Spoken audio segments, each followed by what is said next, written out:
Hello everyone, कैसे हैं आप सब। स्वागत है आपका एक नई वीडियो के साथ। आज की हमारी वीडियो के अंदर हम करेंगे companies liquidator and their appointments. Company के लिक्विडेटर हमने पिछली वीडियो के अंदर कवर किए हैं, उसकी ड्यूटीज़ और उसकी पावर क्या होती हैं। अगर आपने वो वीडियो नहीं देखी है तो उसका लिंक डिस्क्रिप्शन में है, आप लोग जाके चेक कर सकते हैं। और अगर आप चैनल पे नए हैं तो सबसे पहले चैनल को जाकर सब्सक्राइब करें, बेल आइकन प्रेस करें फॉर न्यू अपडेट्स। आज हम करेंगे अपॉइंटमेंट ऑफ लिक्विडेटर। हम किस तरीके से लिक्विडेटर को अपॉइंट कर सकते हैं। For the purpose of winding up of a company by the tribunal at the time of the passing of the order of winding up shall appoint an official liquidator or liquidator for the panels maintained under subsection 2 as the company's liquidator। हमारी company का wind up हो रहा है, कोई भी दिक्कत आ गई है या हमारी जो कंपनी है वो बैंकक्रप्ट हो गई है, तो उस टाइम पे हम लिक्विडेटर को अपॉइंट करते हैं, एक ऑफिशियल लिक्विडेटर जो हमारी सब चीज़ों को मेंटेन करेगा as per section 2 companies liquidator. Section 2 के अकॉर्डिंगली हम उसको अपॉइंट करते हैं।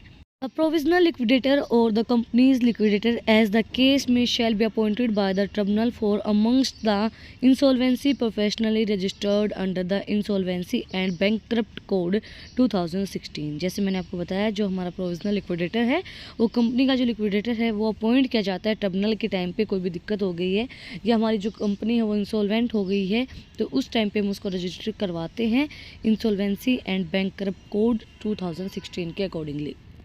Point है where a provisional liquidator is appointed by the tribunal may limit and restrict his powers by the order appointed him or it or by a sequent order, but otherwise he shall have the same power of as a liquidator।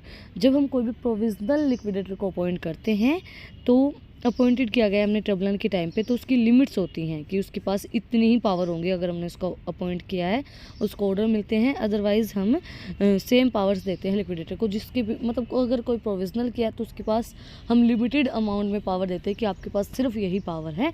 लेकिन अगर हमने कोई वैसा liquidator appoint किया तो उसके पास same powers होते हैं, सारी पावर भी यूज़ कर सकता है। The terms and condition of appointing of a provisional liquidator और a company liquidator and the fee payables to him or it shall be specified by the tribunals on the basis of tasks required to be performed, experience, qualifications or such liquidator and size of the company। Terms and condition है एक appointment करने के लिए liquidator को, और वो सारी चीज़ें जैसे उसको कितनी फ़ीस देनी है वो सब चीज़ें डिपेंड होती हैं कि आपकी ट्रिब्यूनल कितनी है, आपको काम कितना करवाना है और वो बंदा कितना एक्सपीरियंस, कितनी चीज़ें उसको बेचनी है, कितनी उसकी क्वालिफिकेशन है। लिक्विडेटर के जो कंपनी है जिस चीज़ को उसको लिक्विडेट करना है, एसेट्स को कैश के अंदर कन्वर्ट करना, वो कितनी बड़ी कंपनी है, वो सब चीज़ें, वो सब जो टर्म्स एंड कंडीशन है वो सब चीज़ें उसकी फ़ीस को डिफ़ाइन करती हैं कि भाई उसको कितना काम करना है, उसकी क्वालिफिकेशन कितनी है और साइज़ हमारी कंपनी का कितना है, कितना बड़ा टास्क उसको परफॉर्म करना है, सारी एसेट्स को सेल करना है, क्रेडिटर्स को पे करना है, शेयर होल्डर को बाकी के अमाउंट पे करनी है, तो कितना काम है, वो काम उसकी पेमेंट को डिसाइड करता है।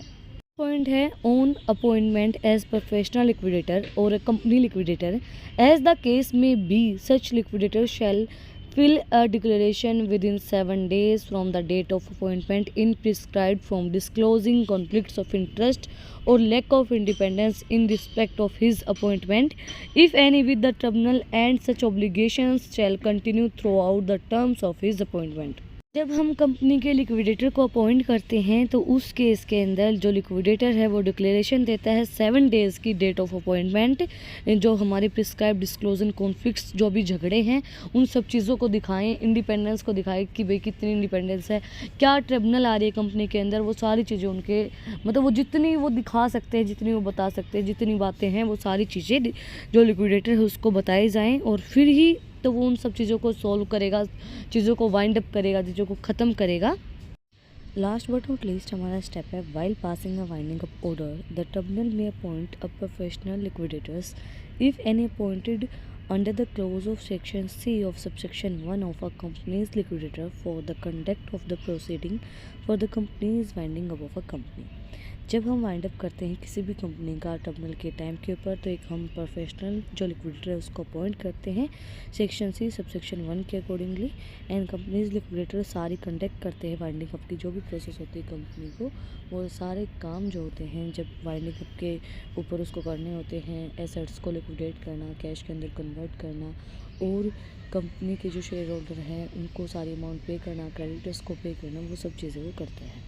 इसी के साथ आज का जो हमारा टॉपिक है वो कंप्लीट हो गया है। अपॉइंटमेंट ऑफ अ लिक्विडेटर, हम किस तरीके से लिक्विडेटर को अपॉइंट कर सकते हैं और हमें लिक्विडेटर को क्यों अपॉइंट करना पड़ता है at the time of winding up, वो चीज़ हमने कवर कर ली है। मुझे आप सबके साथ एक चीज़ शेयर करनी थी कि बहुत से बच्चों के साथ ये प्रॉब्लम आती है। जैसे मुझे अभी 2-3 बच्चे मिले, उन्होंने मुझे ये बताया कि हमें कोई बोल रहा था कि कंपल्सरी होती है यूनिवर्सिटी के अंदर री आना। तो ये चीज़ कंपल्सरी किसने की है भाई कि यूनिवर्सिटी के अंदर री आती ही आती है। और उन्होंने बोला कि कुछ यूनिवर्सिटीज़ का उन्होंने नाम लिया कि ऐसी जो यूनिवर्सिटीज़ हैं उनके अंदर री आती ही आती है, कंपल्सरी है री आना। तो मैंने उनको एक चीज़ बताई कि अगर आप 16 नंबर के क्वेश्चन में, आपको 16 नंबर के क्वेश्चन मिलते हैं और उन क्वेश्चन में अगर आप 4 सीट लिख के आएंगे तो आपको री आएगी ही आएगी। आप 19 शीट के अंदर 80 नंबर का पेपर जो है वो अटैम्प्ट करके आएंगे तो आपको री आएगी आएगी। तो आप लोगों को बैकलॉग आनी ही आनी है। मतलब कि अगर आप देखो, अगर 16 नंबर का क्वेश्चन है तो कम से कम उसके अंदर 8 शीट तो हों, तभी तो इंसान आपको 16 नंबर देगा। और कई बच्चे ऐसे होते हैं कि वो बोलते कि हम सिर्फ 3 ही क्वेश्चन अटैम्प्ट करके आए हैं। तो 3 क्वेश्चन अटैम्प्ट करके आए हैं तो सीधे 32 मार्क्स तो आपके वैसे ही कट हो गए, 32 नंबर तो आपके वैसे ही कट हो गए। उसके बाद जो बाकी के बचे हुए मार्क्स हैं उनके अंदर से आपका पेपर चेक होगा तो आप किस तरीके से पास आउट हो सकते हैं। तो ये चीज़ हमेशा याद रखना कि हमेशा पेपर को पूरा अटैम्प्ट करके आया करो। 80 का 80 मार्क्स का पेपर अटैम्प्ट करके आया करो। कोई यूनिवर्सिटी वाला टीचर पागल नहीं है जो आपका पेपर चेक कर रहा है और आपको, आपने लिख रखा और आपको री दे देगा, बैकलॉग दे देगा। तो ऐसा कुछ भी नहीं होता है। हाँ, मैं ये नहीं कहूँगी कि वो आपको पूरे नंबर देगा कि भाई आपको 80 के 80 देगा, नहीं।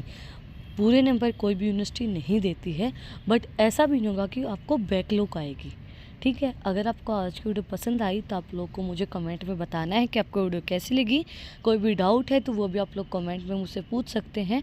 और अगर आपको और भी कुछ जानना है, इंपॉर्टेंट टॉपिक्स को जानना है, तो टेलीग्राम का लिंक भी डिस्क्रिप्शन में है, आप वहाँ के पे भी मुझे जाके फॉलो कर सकते हैं। और कोई भी बात आपको पूछनी है मुझसे किसी भी रिलेटेड, तो वो चीज़ मुझे आप इंस्टाग्राम पे डीएम करके पूछ सकते हैं, उसका भी लिंक डिस्क्रिप्शन में है, वहाँ पे भी जाके आप मुझे फॉलो कर सकते हैं। फिर मिलते हैं एक नई वीडियो के साथ, एक नए टॉपिक के साथ। Like, share and subscribe. Thank you for watching my video.